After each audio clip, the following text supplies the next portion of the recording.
Hello, everyone. Should William Shakespeare be decolonized? Now, I normally don't talk about socially charged topics like this, but if it's relevant, I will. And I do think this is relevant because I do talk about Shakespeare quite a bit. And if some of you don't know, the Shakespeare Birthplace Trust in Stratford, England, has said they are going to decolonize Shakespeare.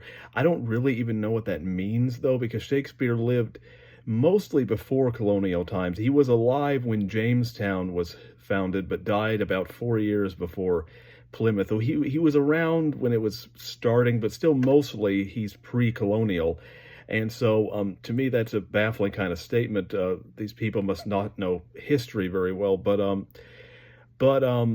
but also, I just think it's ridiculous to try because what they also said is that Shakespeare essentially promotes racist ideas, that Shakespeare is equal to authors and other cultures, and to me, it's just it's very wrong-headed, this thinking. It's what I would consider to be sophistry at its finest.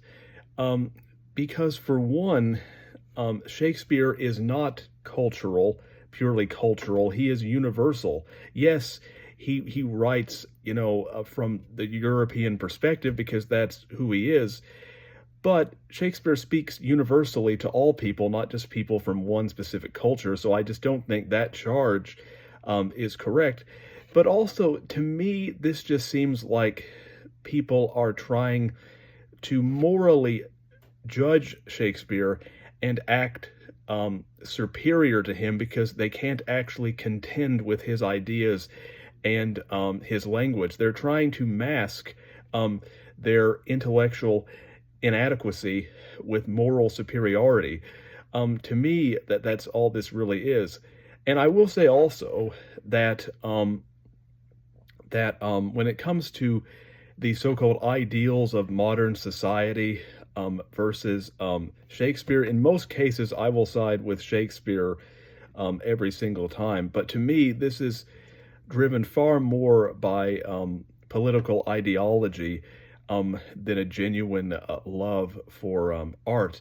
And I'm actually surprised somewhat that the Shakespeare birthplace, uh, in particular, would do this, because they have been historically very pro-tourist, and they have been almost, in some cases, that they have been very money-oriented, in my experience, because like, for example, when the film Anonymous came out in 2011, um, they made a lot of noise because that film purported to argue that the Earl of Oxford wrote the William Shakespeare's plays, not Shakespeare, and obviously they were threatened by that because they earned their money from William Shakespeare, the writer, from his legacy, and so it made sense for them to be upset with that film, and so they've always been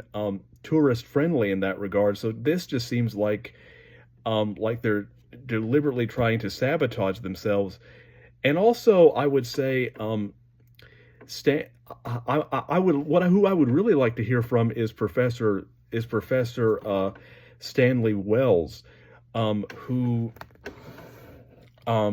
Stanley Wells is probably one of the world's leading Shakespeare scholars. At one time, he was the chairman of the Birthplace Trust. I don't think he is anymore, but I believe he's still involved with it, although he is in his 90s and is getting older. But I would be surprised if someone like him were on board with this, because he came out and for a few years ago and attacked people who were doubting the identity of Shakespeare, and rightfully so.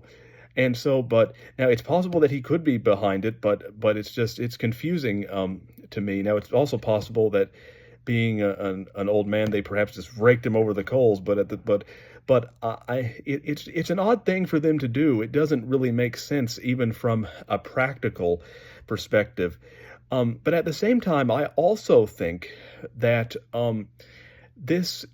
I think that when people try to see racism in everything. It actually trivializes real racism and makes it when real and serious racism does come along that people trivialize it or don't take it seriously because they go, well, here we go again. But here's the thing, one can appreciate European culture, even though I think Shakespeare transcends European culture, and at the same time also include other people in that, can include people from other cultures in that. I don't think that you necessarily have to have one or the other. But a lot of these ideologies is either one or the other. It's either, oh, we feel guilty, therefore we can't talk about European culture, or we should only have European culture and shut everyone else out. And to me, I just think that's a fallacious viewpoint. You can have both at the same time. And and I will say probably the only good thing about this is that at the very least, it makes me not like I've been rather sad that I can't go to England and visit the birthplace trust myself. But if they're going to do this, I'm almost glad that I'm not going, or that I'm not going to get to go anytime soon. Because if I did, and I was disappointed in that way, and I wasted all that money, that would be a huge shock to me. And also what they're doing with in these high concept plays, like I know at the Globe they've been doing high concept plays where they made Macbeth a Mission Impossible type thing, and Romeo and Juliet a Western. And it's just these people, they want to insert their own ideas instead of actually taking Shakespeare seriously on his own terms as an artist. And frankly, why would I want to see such, and I know I'm going to get personal, such drivel that is ultimately created by, in my estimation, morons. Now, I'm not necessarily blaming the actors. The actors essentially just are doing their job, and it's not their fault in some cases that they may be miscast. But these high concept directors and managers, I can't stand most of them. And so, but to me, this is just a sign of the anti-intellectual decay within our society. So it's very sad.